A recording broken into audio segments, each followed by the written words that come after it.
명도는 시간이 해결합니다. 단계별로 진행하면 됩니다. 명도는 점유자와 연락이 되면 오케이입니다. 점유자와 연락을 취하는 방법을 많이 고민을 하셔야 됩니다. 점유자와 연락이 되면 협상하시면 됩니다. 만약에 점유자 연락이 안 되면 강제 집행으로 가시면 됩니다. 안녕하세요, 미세영입니다. 파트식 명도 절차대로 진행하면 끝. 드디어 명도 단계까지 왔습니다. 우리가 낙찰받고 나면 맨 마지막 단계가 명도이지요. 명도가 어떻게 진행되는지 알고 나면 그 두려움을 좀 없앨 수 있습니다. 명도의 절차는 미리 한번 시뮬레이션을 돌려보고 내가 만약에 필요하다면 강제 집행을 할 수 있다라는 생각을 아예 처음부터 갖고 계시는 게 좋습니다. 예전에 저도 처음에 명도를 할 때에는 어떻게든 점유자를 기분 좋게 해서 내보내야지라는 그런 마음들이 있었어요. 근데 실제 명도를 진행하면서 깨달은 거는 기분 좋게 하는 명도라는 것이 그건 저의 생각일 뿐이지 실제 명도 절차에서 기분 좋게라는 말은 있기 힘들겠구나. 그리고 시간이 지나면서 제가 생각하는 실제 명도는 그냥 절차상대로 진행하면은 가장 좋겠구나라는 생각으로 좀 바뀌었습니다. 그래서 명도라는 거는 기분 좋게라기보다 최대한 이사를 잘 나갈 수 있도록 도와준다라는 개념으로 접근하시면은 좀 마음이 편한 것 같습니다. 명도에 대한 두려움을 좀 없애드리도록 할게요. 25강 명도를 두려워하지 마세요. 명도라는 거는 점유자가 집을 비우는 것이라고 정리가 됩니다. 현재 점유하고 있던 그 상황에서 집을 깨끗이 비워주는 것. 근데 집을 비워줄 때 그냥 비워주지 않죠. 그래서 서로 협상을 하고 얘기를 나눈 다음에 협의하에 이사 가는 것이 가장 좋습니다. 하지만 이 협의가 되지 않는다라고 하게 되면 인도 명령을 실행을 해야 되겠다. 그래서 강제 집행까지 갈 수 있다. 이거를 우리가 강제 집행을 배제하고 명도를 시작하면 낙찰자가 밀리게 됩니다. 점유자의 상황에 따라서 흔들리게 돼요. 우리는 협상은 하되 강제 집행까지 갈 수 있다라는 생각을 갖고 강제 집행 절차까지 진행을 하고 있어야지만 명도가 수월하게 끝났던 것 같습니다. 명도 몇 번이나 상상했던 그런 순간들이죠. 그래서 낙찰 받은 후에 처리 과정을 시뮬레이션 좀 돌려보고 그리고 실전에 적용하면 되는데 막상 제가 처음 맞닥뜨리면 그것도 좀 어렵게 느껴지긴 합니다. 하지만 이 절차를 알고 있을 때하고 모르고 있을 때 막연한 두려움은 좀 다른 것 같아요. 그래서 명도를 어떻게 하면 좀 좋을까 한번 생각해 보면 명도가 쉬운 순서라고 했을 때에는 배당을 받느냐 안 받느냐예요. 점유자가 돈을 받아서 이사를 가느냐 돈을 받지 못하고 이사를 가느냐 여기에 따라서 좀 차이가 있는 것 같아요. 그래서 첫 번째는 보증금을 전액 배당받는 임차인 이런 경우가 어떻게 보면 명도가 깔끔하겠죠. 그 절차대로만 진행하면 이사를 다 가게 됩니다. 왜냐하면 법원에서 배당을 받아야 되기 때문에. 두 번째는 보증금을 일부 받는 임차인. 임차인 중에서도 보증금을 좀 받아가는 사람이 좀 낫죠. 그리고 세 번째는 소유자금 채무자. 근데 사실은 이 소유자금 채무자보다 보증금을 일부 받아가는 임차인의 순위가 바뀔 수 있습니다. 왜냐하면 임차인은 단 몇 푼이라도 받지 못하면 억울하잖아요. 내 돈인데. 그래서 이 순위가 2순위에서 3순위는 생각에 따라 좀 달라질 수 있습니다. 그리고 4순위는 보증금을 전액 배당받지 못하는 임차인 가장 힘들죠. 그런데 이 보증금을 전액 배당받지 못하는 임차인이라는 그 상황은 처음부터 계약이 잘못되었습니다. 어찌 보면 당사자가 잘못한 거예요. 이제 몰랐던 것이 죄가 되는 거죠. 그럼에도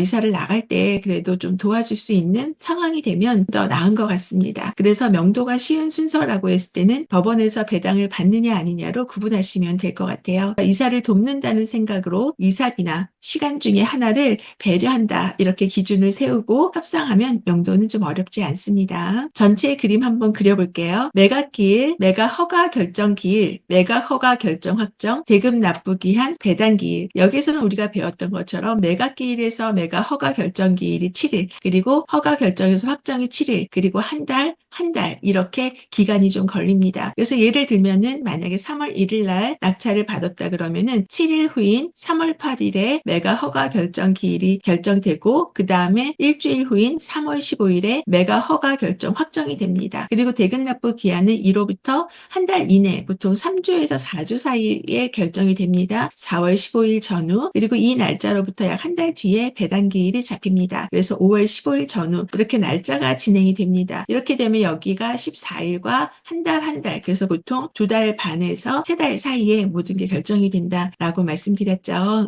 이제 전체적으로 명도를 생각할 때 그림을 이렇게 그려보면 좋습니다. 점유자, 그리고 배당, 그리고 명도비. 나는 이 점유자한테 결국에는 명도비를 얼마까지 생각하고 있느냐, 이걸 먼저 갖고 있으면 그 상대방에서 돈을 요구할 때 그 정도 범위 안에서 하려고 미리 생각을 하겠죠. 네. 그래서 먼저 저희가 줄 수 있는 방법에 대한 고민인 거예요. 무엇을 줄 수 있을까? 그랬을 때 1차적으로 법원에서 서류 열람하는 단계를 거치면 좋습니다. 이거는 매각 허가 결정 기일 전후 아무 때나 상관은 없는데 현장을 찾아갔을 때 점유자를 만났다고 하게 되면 법원 서류 열람을 너무 빨리 할 필요는 없습니다. 하지만 점유자와 연결이 안 된다 그러면 첫 번째로 생각해 볼 것이 법원 서류 열람입니다. 그 안에는 임차인 같은 경우에는 임대차 계약서를 배당받기 위해서 첨부를 하거든요. 소유자의 경우에는 채무의 관계가 있잖아요. 돈을 빌린 경우에서 그 사이에 어떤 연락처 같은 거를 남긴 서류가 있을 수 있어요. 그래서 그걸 찾아서 진행하면 좋습니다. 그러면 예를 들어서 소유자 같은 경우 배당을 일부라도 받는 사람하고 받지 않는 사람, 어떤 사람에게 돈을 주고 싶으세요? 저의 경우에는 돈을 그래도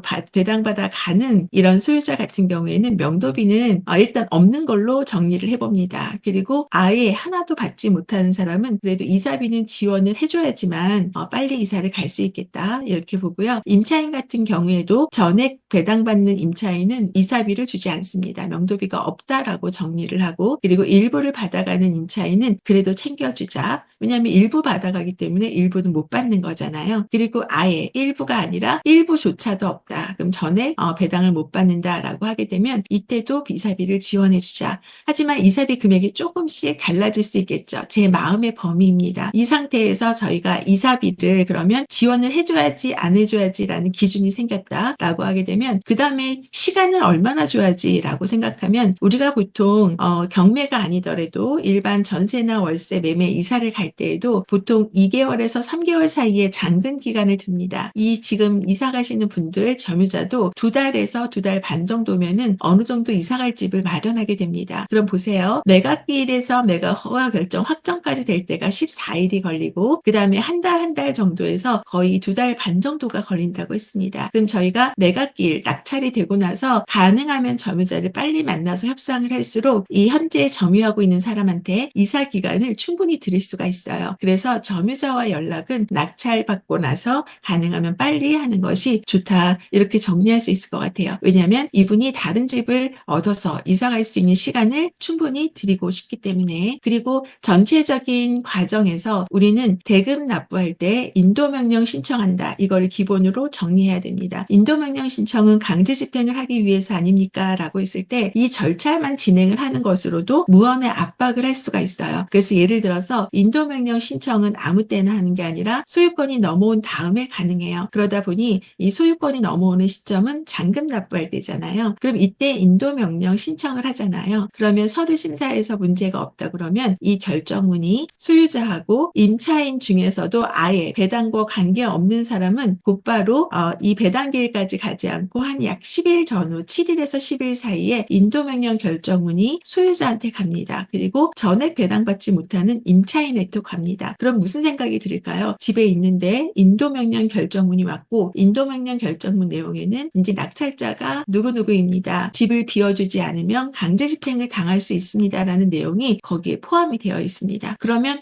나는 이사를 갈 수밖에 없겠구나 라고 생각을 하죠. 그리고 보통 점유자, 경매가 진행될 때 이 점유자들은 이미 이사를 나가야 된다는 사실을 인지하고 있습니다. 왜냐하면 처음에 법원에서 알려줬죠. 통지를 했잖아요. 이거 경매 진행한다 라는 통지가 먼저 배당 요구 신청하라 라는 또 그 중간에 사실이 있었잖아요. 그리고 낙찰자가 가서 점유자한테 연락을 하고 이런 과정에서 이미 그 시간이 걸리는 동안에 나는 이사를 나가야겠구나, 그게 낙찰되면 곧바로 가능할 수 있겠구나라는 거를 알고 있을 가능성이 조금 더 많다. 그리고 인도명령 신청을 할 때 여기에 이제 임차인 중에서 일부 배당받는 사람들, 배당하고 관계된 임차인은 배당기일 이후에 명도의 결정문이 떨어집니다. 왜냐하면 정상적인 임차인은 보증금을 돌려받아야 그 돈으로 다음에 이사를 가면서 잔금을 치를 수 있잖아요. 그래서 이 임차인은 곧바로 나가야 되는 사람이 아니라 법원에서 배당을 받고 나가야 되는 사람이라고 법원에서는 정리를 하고 있습니다. 이런 인도명령 결정문을 미리 신청을 해도 상관없습니다. 하지만 결정문 자체가 배당기일 이후에 도착하느냐 배당기일 이전에 도착하느냐의 차이는 법원에서 배당을 받느냐 안 받느냐의 기준으로 정리가 된다. 소유자 같은 경우에는 배당기일하고 원래는 상관이 없는 사람이에요. 왜냐하면 낙찰자의 서류가 필요한 사람이 아니기 때문에 보통 배당기일 때 임차인 같은 경우에는 법원에서 배당금을 줄 때의 기준이 명도 확인서와 낙찰자의 인감증명서가 첨부가 돼야지만 배당을 해줍니다. 네, 그렇기 때문에 이 서류 자체는 이사를 가야 주는 서류잖아요. 그래서 배당기일에 임차인이 보증금을 찾는다라는 거는 이사를 가야지만 가능한 거다. 그래서 대부분 이때 배당기일 기준으로 명도가 거의 마무리가 되는 경우가 훨씬 더 많다. 단지 소유자는 낙찰자의 이런 서류가 없이 정리가 되는 사람이기 때문에 소유자 같은 경우에는 인도명령을 신청을 해서 결정문을 받게 하는 것이 무언의 압박이다. 이렇게 정리할 수 있겠습니다. 그래서 우리는 명도 절차할 때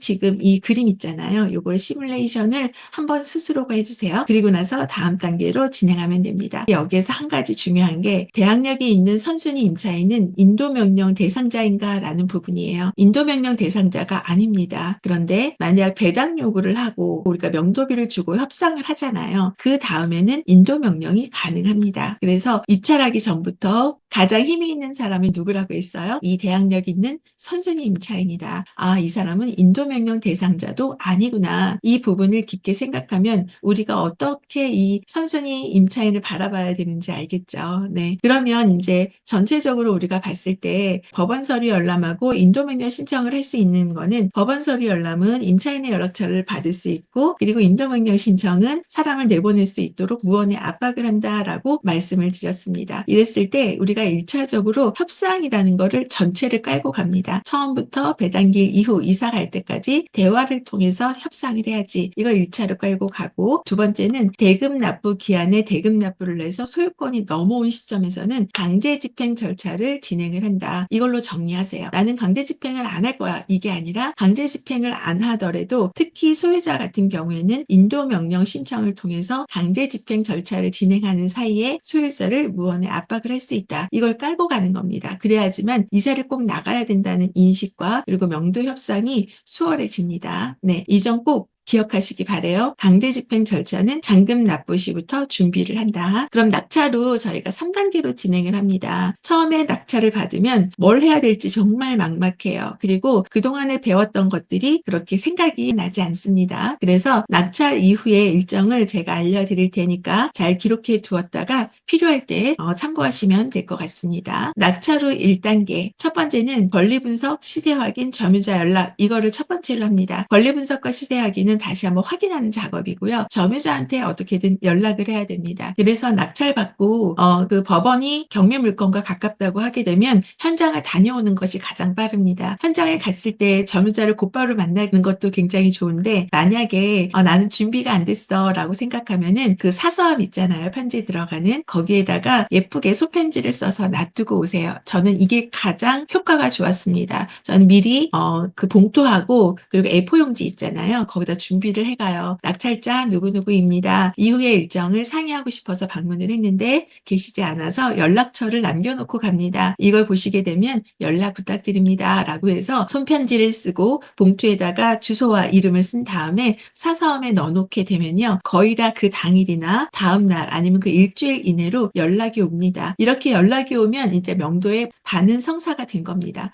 하지만 만약에 연락이 오지 않으면 그게 문제가 될 거예요. 그래서 일단 연락처를 남기고 오세요. 그리고 잠깐 기다리시면 됩니다. 그리고 이제 현장에 갔을 때에는 관리사무소 방문하거나 아니면 전화로 하셔도 상관없습니다. 그래서 그동안의 미납관리비 우리가 체크했던 부분도 있지만 낙찰자의 입장에서 다시 한번 확인해 두는 게 좋겠죠. 왜냐면 이제 명도를 해야 되니까. 그리고 혹시라도 관리사무소에서도 이런 연락처를 얻을 수 있나 확인하면 좋은데 대부분 개인 정보라고 해서 연락처를 잘 알려주지는 않습니다. 하지만 미납관리비가 엄청 많아서 그동안 그동안에 관리사무소에서도 힘들었던 임차인들이 있어요. 이런 경우에는 점유자의 연락처가 연결이 될 가능성도 있습니다. 상황에 따라 조금 다르겠죠. 그리고 만약에 점유자하고 통화하게 되잖아요. 그러면은 현장의 상황을 좀 더 물어보시는 게 좋겠죠. 물건 자체에, 부동산 자체에 하자가 있는지 한번 물어보세요. 알려줍니다. 그리고 대출 상품을 알아보세요. 세 군데를 알아보고 비교해서 그중에서 어디를 선택할지 일단 기준을 정해두는 것이 좋습니다. 그리고 6번째는 명도 시나리오를 한번 구성해 보세요.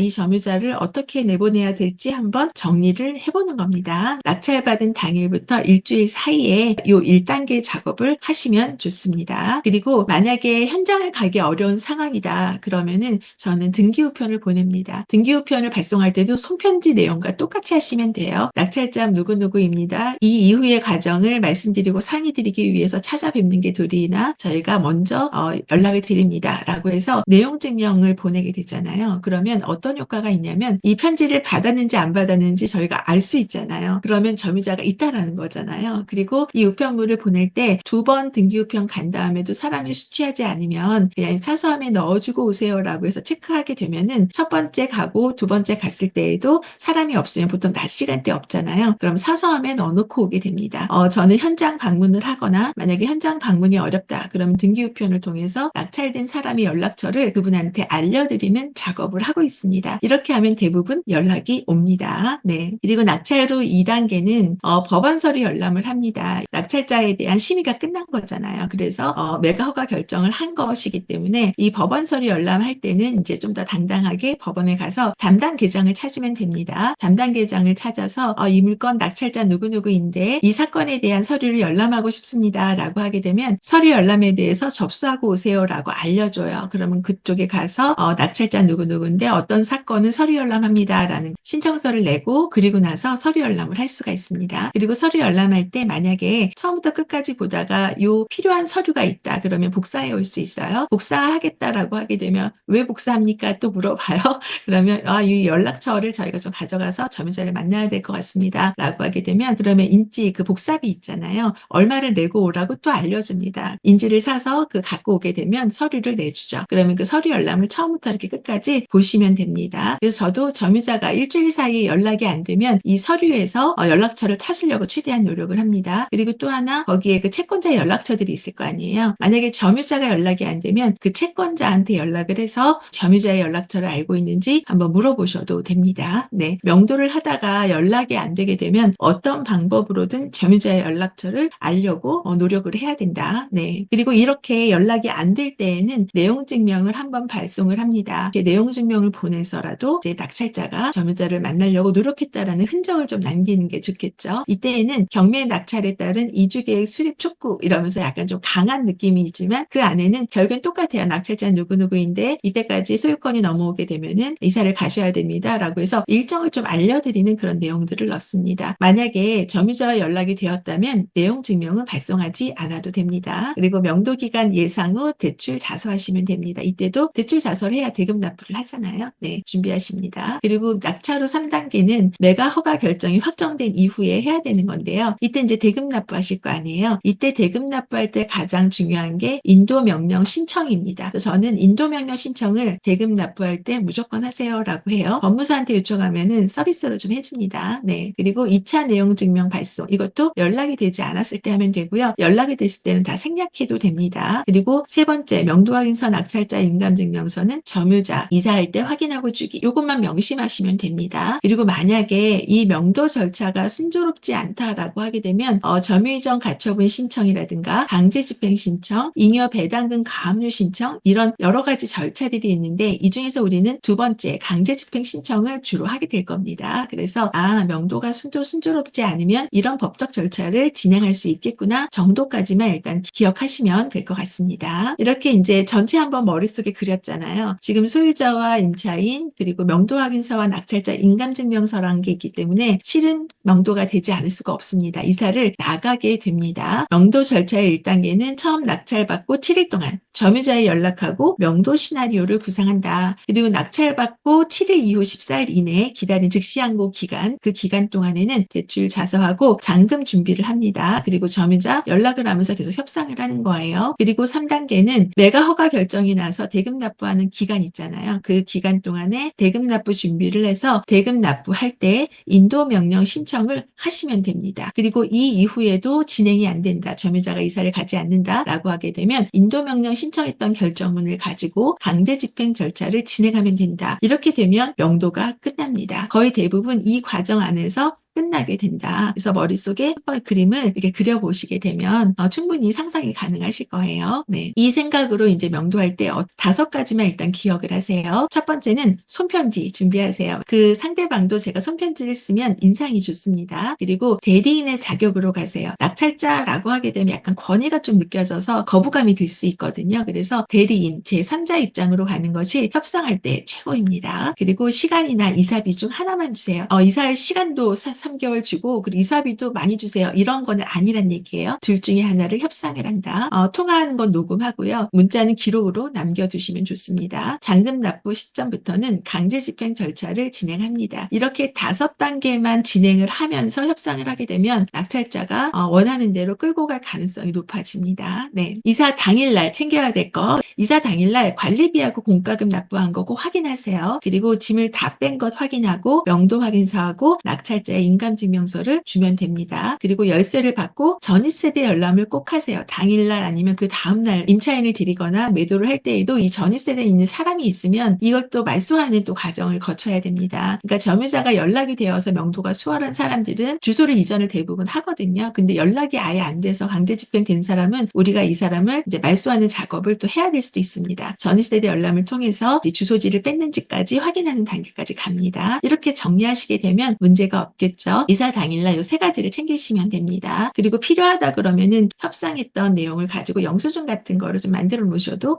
괜찮습니다. 사람들 만날 때 어떻게 말해야 될지 모르잖아요. 그래서 3단계로 한번 정리해 봤어요. 첫 번째는 세입자와 처음 면담할 때 이렇게 말하세요. 안녕하세요. 누구누구씨 되시죠? 이 집을 낙찰받은 사람입니다. 아니면 이 집을 낙찰받은 누구누구의 대리인입니다. 이렇게 하셔도 되죠. 이후의 일정을 알려드리려고 왔습니다. 언제 보증금을 받을 수 있는지 알고 계신가요? 라고 해서 세입자가 돈을 언제 받아가는지에 대한 그 돈에 대한 얘기를 하게 되면 반응을 보입니다. 이렇게 말문을 틔우시면 될 것 같아요. 두 번째로 세입자가 부재 중일 때 저희는 이제 메모지를 남기고 와야 되잖아요. 제가 손편지를 쓴다고 했잖아요. 거기다 이렇게 남기시면 됩니다. 현재 점유하고 계신 집을 낙찰받은 사람입니다. 현재 점유하고 계신 집이 낙찰되었습니다. 이렇게 쓰셔도 됩니다. 이유 과정을 의논하기 위해서 방문했지만 부재 중이어서 메모를 남기고 갑니다. 메모를 확인하시면 연락 주시기 바랍니다. 라고 해서 낙찰자 누구누구 아니면 낙찰자 대리인 누구누구라고 쓰고 연락처를 남기고 오시면 됩니다. 사람들이 왜 그